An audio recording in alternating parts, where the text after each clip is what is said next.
Bill Cosby was interviewed by Stuart Thomas in 1968 before the presidential election. Cosby's comments on the election and presidential politics still hold true today. Well, it's just sad, that's all, man. Because I don't believe any of them. I think they're all lying to everybody. Yeah.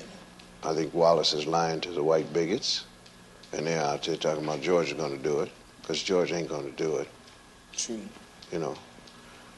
Now, who was that cat today, I read in the paper, was the president of the NAACP up in Connecticut, shaking hands with George Wallace. Did you see the picture? This picture of the cat, I forgot his name, man, shaking hands with George. And I said, well, you know, in Connecticut. Now, what is this all about? When George is talking about he's going to run over us with his car, which is going to be funny to see that, you know. Definitely. Because the cat's talking about he's going to be president of the United States of America. And this is the man that the bigots are voting for, see. Now, this shows you how much class bigots have. They're going to vote for a cat who is, say, George is going to just keep them niggas in their place. How? George is going to run over them with his car, man. And I believe he's going to do that, you know, because George is cool. And he will run over them if they give any trouble. Nixon, I think, is a pathological liar. Man's got to say some lie about something somewhere. 12 years. All I've read about are white people, you know. And now we're going to have this course, and this course is 20 weeks long. And you say all you can give us is 1 or 2 books by black authors because you don't think there are any other reputable black authors out there, you know. What is that to tell me, you know? It's the same thing all the other kids are going through in the schools. Because all they're being told is that, well, there's no one else out there that's really writing anything that's literature. They're writing a whole lot of garbage. You know? Sure. And like I suggested to him, Eldridge Cleaver, Soul on Ice. Well, he says that's not literature. He says just a whole lot of writing. You know? What about Man-Child in the Promised Land? There are an awful lot of white people who would really like to know. Maybe not so, you know, so much in the sense that they demand black history themselves, because they can't really be interested in it. I don't look for a white person to be so interested in something that has to do with black people, because he's not educated that way. He's not brought up that way. He lives in his own community. He goes to his own school. He dates his own women, except for when he wants to slip out and find something interesting. The same way the black man slips out to find something interesting. But then there's a heavy-handed, all-white treatment that just isn't fair, you see. Now, when we talk about a book like Man-Child in the Promised Land, I mean, that was like my neighborhood. I mean, the same cats that he talked about, I had cats in my neighborhood the same way, with the gang fights and so forth and so on.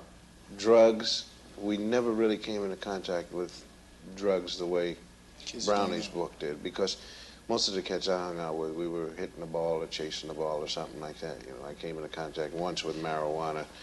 It was a Thursday night dance. I think I was like 13 years old or something.